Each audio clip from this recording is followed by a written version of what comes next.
धनबाद में बुधवार को टास्क फोर्स की बैठक हुई। उपायुक्त वरुण रंजन की धनबाद जिले में ये पहली टास्क फोर्स की बैठक थी। आज की बैठक में कई महत्वपूर्ण निर्णय लिए गए। थर्ड पार्टी जांच की व्यवस्था लागू करने का निर्णय हुआ। साथ ही पूर्व की बैठकों में बीसीसीएल को दिए गए निर्देशों की समीक्षा की गई। उपायुक्त ने बताया कि बीसीसीएल ने इलीगल माइनिंग रोकने के लिए कुछ अच्छे काम किए हैं, थोड़ा और सुधार की जरूरत है। थाना वाइज भी मामलों की समीक्षा की गई। जिन थानों में अधिक मामले आ रहे हैं उसके लिए आवश्यक दिशा निर्देश दिए गए। एसएसपी संजीव कुमार ने कहा कि कलेक्टिव रिस्पॉन्सिबिलिटी तय करने की बात हुई है। सारी एजेंसियों के लोग एक प्लेटफॉर्म पर आकर कार्रवाई करेंगे। टास्क फोर्स की बैठक हर अंतराल पर होती है, इसमें दिशा निर्देश दिए जाते हैं। वैसे अवैध कोयला बालू को लेकर धनबाद जिला बदनाम रहा है। कोयला तस्करों की यहाँ समानांतर सरकार चलती है। हम लोगों ने जो हम लोग का खनन टास्क फोर्स की जो बैठक होती है वो आज यहाँ पे हम लोग रखे थे, जिसमें कि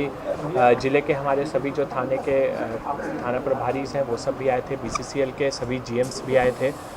साथ में सीआईएसएफ की टीम भी थी और जिला प्रशासन की भी पूरी टीम यहाँ पे मौजूद थी। इसमें जो विगत जो बैठकें हुई थी उन बैठकों में अलग अलग प्रकार के निर्देश दिए गए थे। उन सभी निर्देशों का जो अनुपालन है उसको हम लोगों ने चेक किया कि कभी सभी जगहों पे अनुपालन हो रहा है कि नहीं। बीसीसीएल को कई एक तरह के निर्देश दिए गए थे, जिसमें कि वो अपने एरियाज़ में जो अवैध माइनिंग होता है उसको वो कैसे ठीक रख सकते हैं, उसको लेकर के उनको सीसीटीवी लगाना है, ड्रोन सर्वेलेंस को लाना है, साथ ही साथ बूम बैरियर लगाना हो या एक्सेस कंट्रोल करना हो। तो इन सभी चीज़ों पे चर्चा की गई है। उन लोग इन सभी चीज़ों का प्रपोजल बनाए हैं, टेंडर्स कर रहे हैं और आने वाले समय में हम लोग देखेंगे कि कई एक तरह के जो न्यू टेक्नोलॉजीज़ हैं वो सभी टेक्नोलॉजी के इनिशिएटिव्स जो हैं इन जगहों पे लिया जाएगा। साथ ही साथ जिला प्रशासन की, पुलिस की टीम की और बीसीसीएल सीआईएसएफ का एक बेहतर कोऑर्डिनेशन किस तरह से हो, इसके लिए अंचल अधिकारी के नेतृत्व में भी मासिक बैठक किए जाने का डायरेक्शन दिया गया था, उसकी भी समीक्षा की गई है और जो भी कोऑर्डिनेशन के इश्यूज़ आए हैं उसको सॉर्ट आउट करने का यहाँ पे हम लोगों ने उनको डायरेक्शन दिया है। और आने वाले समय में अभी जो है हम लोगों ने बात किया है कि जितने भी हमारे वल्नरेबल पॉइंट्स हैं उन वल्नरेबल पॉइंट्स को चिन्हित करने के लिए और वहाँ पे जो एक कंटिन्यूअस सर्वेलेंस है उस सर्वेलेंस को बढ़ाने का काम हम लोग कर रहे हैं। साथ ही साथ बीसीसीएल ने ड्रोन्स भी परचेज़ किए हैं, तो जो ड्रोन से सर्वेलेंस है उसको भी किया जा रहा है ताकि कहीं पर भी जो ट्रेंचेस कट हम लोग कर रहे हैं या मुहाने को बंद कर रहे हैं तो उसके बाद जो फिर से वहाँ पे गतिविधियाँ चालू होती हैं तो उसको हम लोग एक मैकेनाइज्ड वे में उसको चेक कर सकें ताकि कहीं पर भी कोई इशू होता है तो तुरंत हम लोग को पता चल सके। साथ ही साथ जो आउटसोर्सिंग कंपनीज़ हैं और बाकी जो लोग हैं उनकी जो गाड़ियाँ वगैरह चलती हैं उसमें जो जियो फेंसिंग किया हुआ है, सभी गाड़ियों में जियो टैगिंग किया हुआ है, तो उन सभी का चेकिंग करके भी रिपोर्ट सबमिट करने के लिए कहा गया है कि अगर कहीं कहीं पे कोई गड़बड़ियाँ होती हैं तो बीसीसीएल उस पर क्या एक्शन ले रहा है, किस तरह से मॉनिटरिंग कर रहा है और उसका कंप्लायंस रिपोर्ट जो है सो हर बार के टास्क फोर्स मीटिंग में समर्पित करें। साथ ही साथ सिक्योरिटी को लेकर के जो सिक्योरिटी के डायरेक्शंस दिए गए हैं, एसओपीज़ बनाए गए हैं, उसको लेकर के जो है एक ऑडिट, थर्ड पार्टी ऑडिट करने का भी हम लोगों ने जो है सो डिसीजन लिया है, जिसमें हमारी पुलिस की टीम और साथ में जो सीआईएसएफ की टीम है उसकी जॉइंट टीम जाकर के बीसीसीएल एरियाज़ के सिक्योरिटी ऑडिट भी हम लोग कर सकें और कहीं पे अगर कोई लूप होल्स है या कोई कमी है तो उसको हम लोग पॉइंट आउट कर सकें और जो डायरेक्शंस दिए गए उनके कंप्लायंसेस को भी चेक कर सकें। साथ ही साथ ई-वे वेल जनरेशन को लेकर के पिछली बैठक में भी कई मुद्दे उठे थे कि उनको 24 आवर्स में कैंसिल कर दिया जाता है और बाकी चीज़ें, तो उसको लेकर के हम लोगों ने कमर्शियल टैक्स डिपार्टमेंट को भी बोला है कि जो उन लोग हैं तो इस तरह के जितने भी केसेस आ रहे हैं उसके अलग से लिस्टिंग करें और उस पर उन लोग प्रोसीडिंग्स चलाएं, कार्रवाई करें और जो भी वाणिज्य कर विभाग उस पर कार्रवाई कर रही है उससे टास्क फोर्स की कमेटी को भी जो है सो लोग इसके सामने अपना रिपोर्ट प्रस्तुत करें हर महीने कि उनके द्वारा क्या कार्रवाई की जा रही है। साथ ही साथ थानावार हम लोगों ने रिव्यू किया है कि किन थानों में थाना वाइज कितने कार्रवाई किए गए हैं, स्पेशली जो माइनिंग के लिए जो थानाज हैं जिनमें माइनिंग ज़्यादा होती हैं, जिनमें ट्रांसपोर्टेशन ज़्यादा होते हैं और उन सभी को भी हम लोग डायरेक्शन दिए हैं। विशेष ड्राइव भी कुछ एक हम लोगों ने चलाने का निर्देश दिया है, जिसमें कि ज़िले में विशेष ड्राइव चलाया जाए इलीगल माइनिंग और इलीगल ट्रांसपोर्टेशन के खिलाफ। तो कुल मिलाकर के काफ़ी अच्छा बैठक रहा है और जो भी इश्यूज़ जो अलग अलग डिपार्टमेंट्स के अलग अलग स्तर पर रहे हैं उनको सॉर्ट आउट करने का प्रयास किया गया है और आने वाले समय में एक सुनियोजित ढंग से किस तरह से जो है सो इलीगल माइनिंग को लेकर के हम लोग सब मिल करके काम करें, उस पर भी विस्तृत चर्चा और उसकी रूपरेखा बनाई गई है। पहले भी बैठकें हुई है और इलीगल माइनिंग को रोकने की बात कही गई है, लेकिन उस तरह का सर खबर बराबर आता है कि इलीगल माइनिंग कहीं ना कहीं हो रही है। देखिए, जैसा कि चूँकि ये मेरी पहली बैठक थी, परंतु जो पिछले बैठकों का हमने प्रोसीडिंग वगैरह को देखा है तो एक बहुत ही सुखद बात सामने आई है कि विगत 1-1.5 सालों में काफ़ी अच्छा काम किया गया है और जो सिस्टम्स एंड प्रोसेसेस जो इस्टेब्लिश होनी चाहिए, इन प्लेस होनी चाहिए और जो टेक्नोलॉजी का इंटरवेंशन होना चाहिए, उन सभी चीज़ों पे काफ़ी फोकस किया गया है। और जिस तरह के इंटरवेंशंस इस ज़िले में पूर्व में किए गए हैं यहाँ की टीम के द्वारा, वो काफ़ी सराहनीय है। और हम लोग, मेरी भी यही कोशिश है कि वो जो इनिशिएटिव्स लिए गए हैं उनको जो है आगे हम लोग बढ़ाएं और उनको एक लॉजिकल कंक्लूजन तक पहुँचाएं, ताकि आने वाले समय में हम लोग एक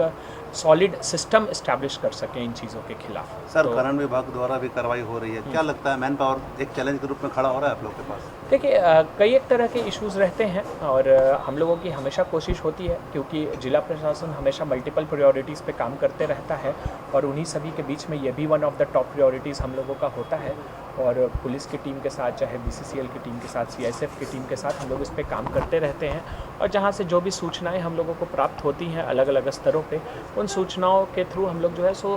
उसके खिलाफ जो है सो कार्रवाई करने की कोशिश करते हैं। सड़क सुरक्षा को लेकर भी आज बैठक की गई है सर, उसमें किस प्रकार का दिशा निर्देश? देखिए, सड़क सुरक्षा में 3-4 मेजर है। पहला तो हम लोगों की कोशिश है कि जो भी हमारे ब्लाइंड स्पॉट्स हैं जहाँ पर इस तरह के कंटिन्यूसली दुर्घटनाएं होती हैं, उनको चिन्हित करके उस पर जो है सो हम लोग जो भी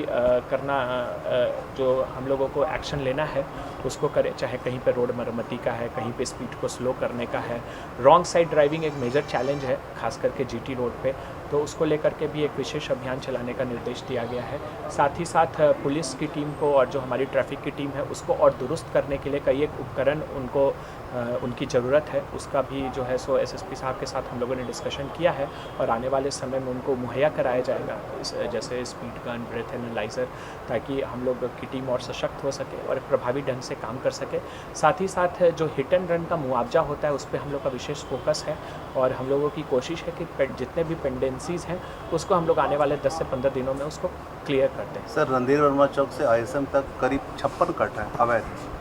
लेकिन उस पर अभी तक किसी प्रकार की कोई कार्रवाई नहीं की गई। शहर की जो ट्रैफिक व्यवस्था है उसको लेकर के हम लोग जो है विस्तृत रूप से चर्चा कर रहे हैं। SSP साहब के साथ भी हम लोग की चर्चा हो रही है और इन लोग एक डिटेल प्लान बना रहे हैं, जिसको लेकर के फिर से हम लोग नेक्स्ट वीक बैठेंगे कि किस तरह से शहर की जो ट्रैफिक व्यवस्था उसको दुरुस्त करें। नो डाउट ये हम लोगों के one of the top priorities में है और आने वाले समय में इसमें कुछ ना कुछ हम लोग बेहतर करने की कोशिश। सर, एक सवाल और रहेगा, NGT का रोक है, बावजूद रोजाना दर्जनों अवैध बालू लदी गाड़ियाँ आती है, SDM के आवास से लेकर पुलिस लाइन तक लगी रहती है, रोक नहीं लग पा रही है। देखिए, NGT का जो रोक है वो 10 अक्टूबर तक अभी जारी रहेगा और उसमें कहीं भी किसी को भी जो है, चाहे वो वैध घाट हो या अवैध घाट हो, वहाँ से बालू उठाओ पूरी तरह से बंद है। और इस तरह का कहीं पर भी कोई कार्य हो रहा है तो उस पर जो है सो हम लोगों ने डायरेक्शन दिया है कंटिन्यूअसली कि आप लोग इस पर छापामारी करिए, लोगों के खिलाफ कार्रवाई करिए।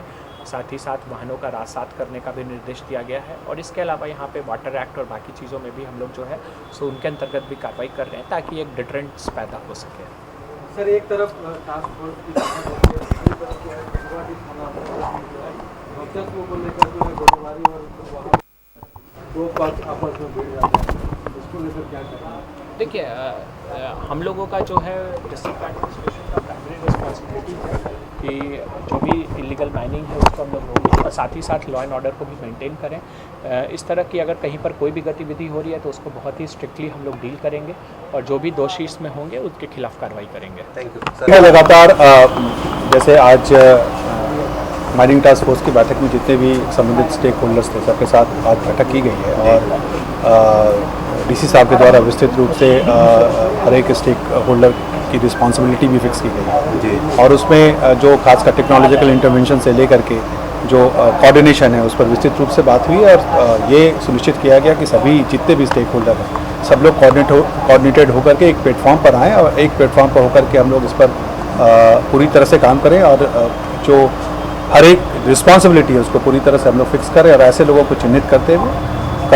पूरी कार्रवाई की। सर, हिट एंड रन के भी कुछ मामले पेंडिंग है, उसको लेकर भी हिट एंड रन को लेकर के भी हम लोगों ने कहा कुछ थानों में कुछ पेंडिंग केसेस हैं, उसमें जो सरकार की जो विशेष सुविधा है जिसमें उनको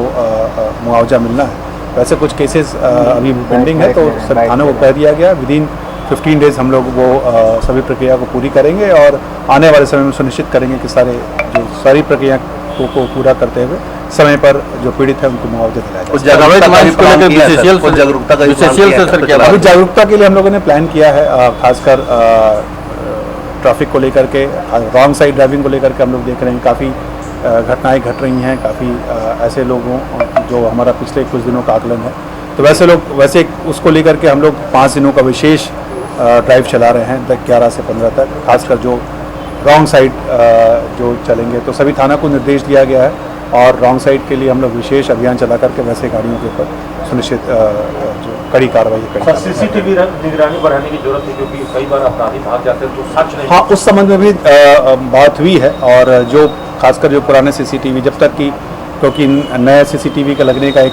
बड़ा प्लान है, उसके पहले जो पुराने सीसीटीवी जितने भी खराब पड़े हुए हैं, तो उपायुक्त महोदय ने सुनिश्चित किया है कि उन सभी सीसीटीवी को जल्द ही